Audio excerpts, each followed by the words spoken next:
Welcome students. In today's our lecture we will be discussing about Forest Rights Act, and first we will know why this act plays an important role and why there is a need.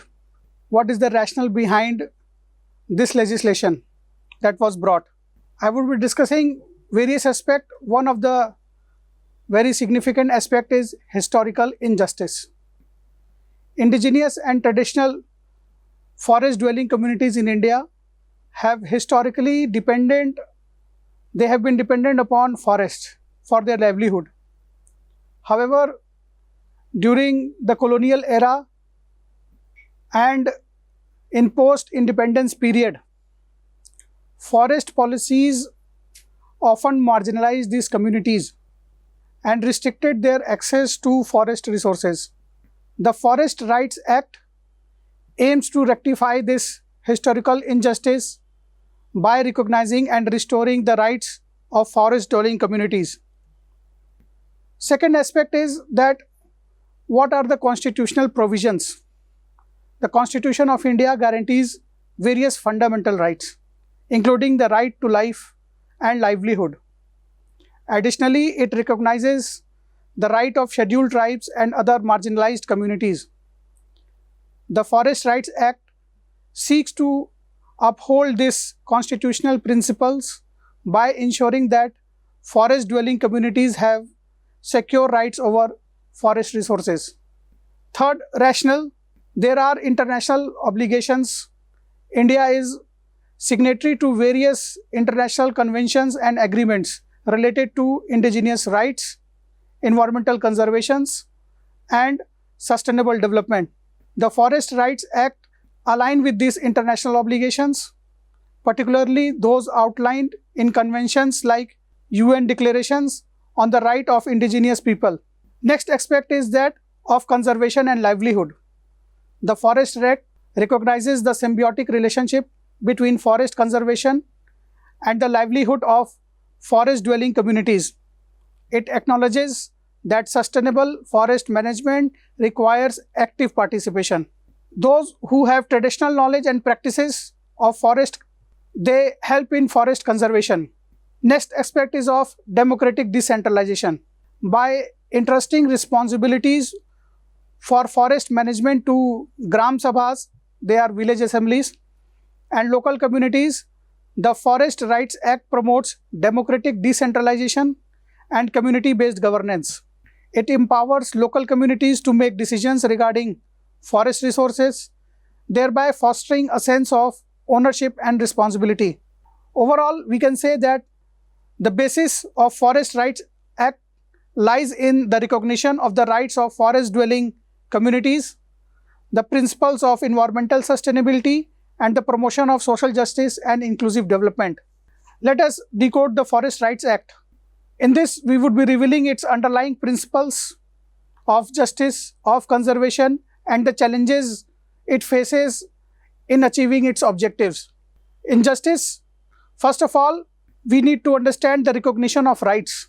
The FRA, that is Forest Rights Act, aims to rectify historical injustice that we have discussed right now by recognizing and vesting forest rights in forest dwelling scheduled tribes and other forest dwellers who have been historically marginalized. So we are talking of recognition of rights. Second is restoration of livelihood. By granting rights over forest resources, FRA seeks to restore the livelihood and dignity of forest dependent communities that have traditionally relied on forest for sustenance. Third aspect is of social equity. FRA promotes social justice by empowering marginalized communities and ensuring their participation in decision making related to your forest management. Next is your conservation. In conservation, I would be dealing with three aspects, that is sustainable management, biodiversity conservation, and traditional knowledge. Now, in sustainable management, FRA recognizes that the integral role of community is there in sustainable management and conservation of forest. By granting them rights and responsibilities, it aims to incentivize and enable communities to protect their forest resources. The Act also acknowledges the importance of biodiversity conservation. and seeks to balance the right of forest dwelling communities with the need for environmental protection. FRA acknowledges the value of traditional knowledge and practices of forest dwelling communities in conserving biodiversity and ecosystem service. Then there are challenges that despite its noble objective, the implementation of FRA has faced significant challenges at grassroots level, including lack of awareness, bureaucratic hurdles, and insufficient capacity building efforts. There are conflicts over resources. The Act has led to conflict between conservation goal and development projects, particularly concerning the diversion of forest land for infrastructure and industrial activities. Balancing conservation with socio-economic need of forest dwelling communities, it still remains a challenge. There are certain legal ambiguities in the interpretation and enforcement of FRA, which has led to inconsistencies in implementation across different states and different regions. Clarifying legal ambiguities and ensuring uniform application of the Act is essential. In summary, we can say that Forest Rights Act embodies principles of justice, of conservation, and its effective implementation require addressing various challenges, including ensuring social equity, promoting sustainable management, and resolving conflict over resources. By addressing these challenges, FRA has the potential to foster inclusive development and conservation efforts in India's forested areas. Now let us see what are the various provisions in Forest Rights Act, and let us have an overview. I have classified into various areas that we can discuss. First one is recognition and vesting of forest right. The FRA recognizes and vests forest rights and occupation in forest dwelling scheduled tribe, that I will call it as FDST, and the other traditional forest dweller communities, that I will call OTFD. So there are two, FDST and OTFD, who have been residing in such forest for generations. This include individuals and communities who have depended on forest for their livelihood. So we are trying to recognize this FDST and OTFD. There are certain criteria for claiming forest rights. Forest rights can be claimed by any member of community who has for at least 3 generations.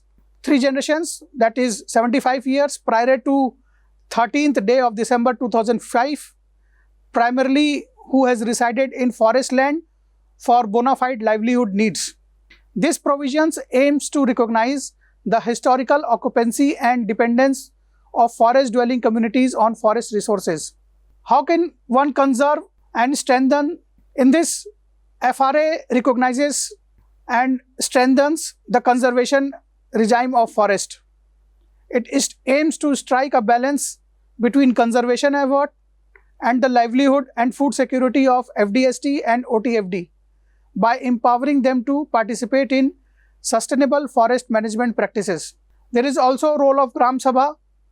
The Gram Sabha or the village assembly is primary authority responsible for initiating the process for determination or determining the nature and extent of individual forest rights and for community forest rights, or both, that have been given to FDST and OTFD. This decentralization of authority ensures local participation and decision making in forest rights recognition.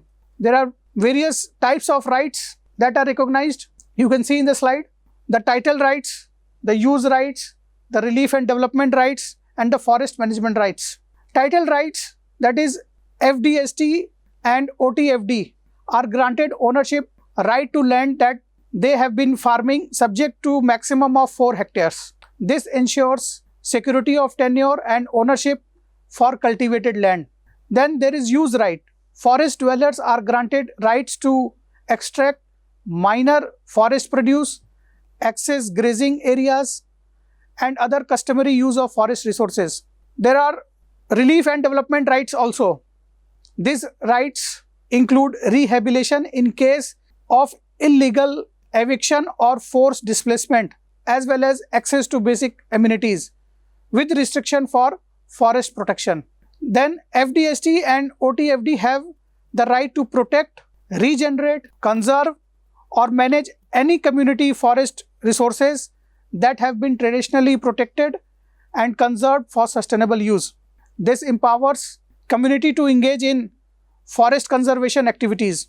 By recognizing these diverse rights and empowering forest dwelling communities, the Forest Rights Act claims to address historical injustice, strengthen conservation efforts and ensure sustainable livelihood for forest dependent communities in India.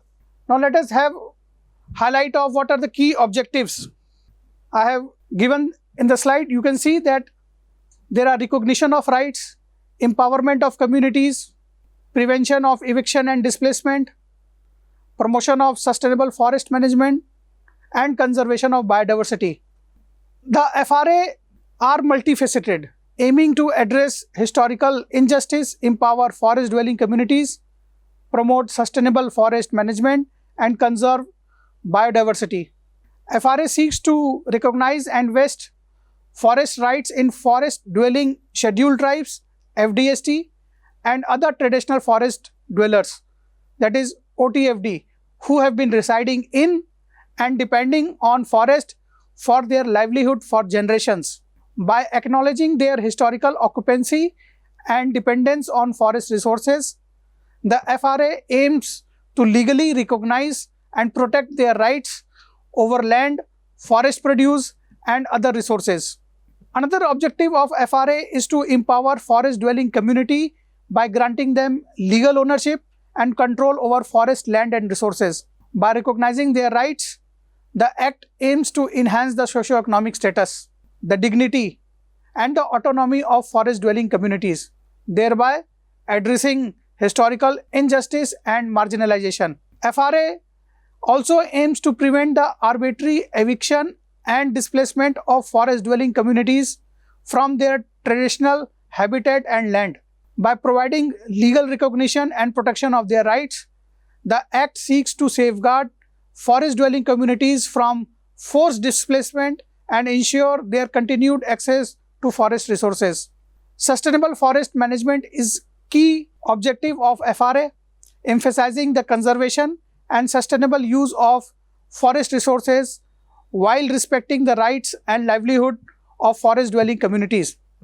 By involving communities in forest governance and management, the Act aims to promote practices that balance conservation with socio-economic development and livelihood needs. Conservation of biodiversity is inherent to the objective of the FRA. By recognizing the traditional knowledge, practices and stewardship of forest dwelling communities, the Act aims to conserve biodiversity and ecological integrity in forest areas. Community-based conservation efforts fostered by FRA contributes to the preservation of biodiversity hotspots and critical ecosystem.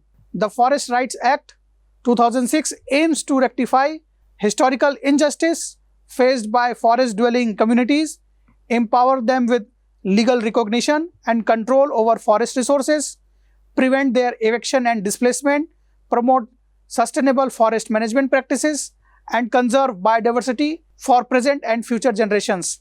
Though these objectives, the FRA, it also seeks to achieve more equitable, more inclusive and sustainable approach to forest governance and conservation. Next, we would be discussing about what are the injustices faced by forest dwellers communities. Let us have an historical perspective. Then we can further come to what is the rationale and objective of FRA implementation. Students, today we delve into crucial aspect of India's history that often remains obscured. The injustice faced by forest dwelling communities throughout different historical periods. These communities have grappled with various forms of exploitation and marginalization stemming from colonial and post-independence policies that shaped India's forest management. Let us embark on this journey and understand the depth of this injustice. In pre-colonial era, before the advent of colonialism, forest dwelling communities enjoyed traditional rights over the forest in their vicinity. despite claims by rulers over hunting rights, local communities retained access to forest resources. However, this harmony was disrupted with the onset of colonial rule. The introduction of Indian Forest Act in 1878 marked a significant turning point. Rooted in the concept of eminent domain, this legislation granted the colonial state absolute ownership over forest land. The Imperial Forest Department was established to exploit forest for timber and revenue, leading to systematic alienation to forest-dwelling communities. The injustice inflicted during this period were multifaceted, like shifting cultivation, which was integral to many forest-dwelling communities.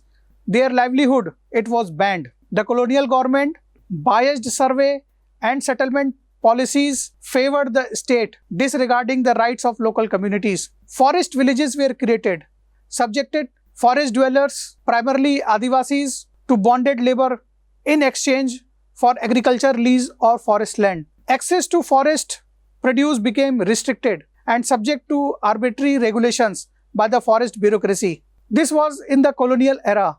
Now, in post-independence era, despite gaining independence, the plight of forest-dwelling communities remained largely unchanged. Forest lands were declared state property without considering the presence of long-standing inhabitants, branding them as encroachers. Government initiatives such as Grow More Food campaign further marginalized these communities by inadequately regulating land leases. The enactment of laws like Wildlife Protection Act 1972 and the Forest Conservation Act 1980 continued the legacy of eminent domain, leading to forceful displacement of communities to established protected areas. Their voices were disregarded in development projects and compensation for the displacement was often insufficient.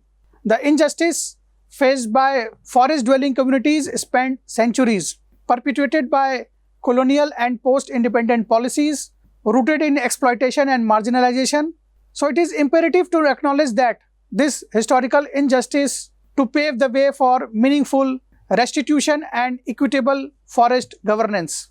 As a student, it is imperative to recognize the pivotal role we play in upholding justice and equity. By understanding and advocating the Forest Rights Act, we can amplify the voice of marginalized communities, challenge systemic injustice, and pave the way for more inclusive and sustainable future. Let us stand in solidarity with forest-dwelling communities and work towards future where justice, equity, and ecological harmony prevails. Now coming to issues in implementation of Forest Rights Act. Thank you very much.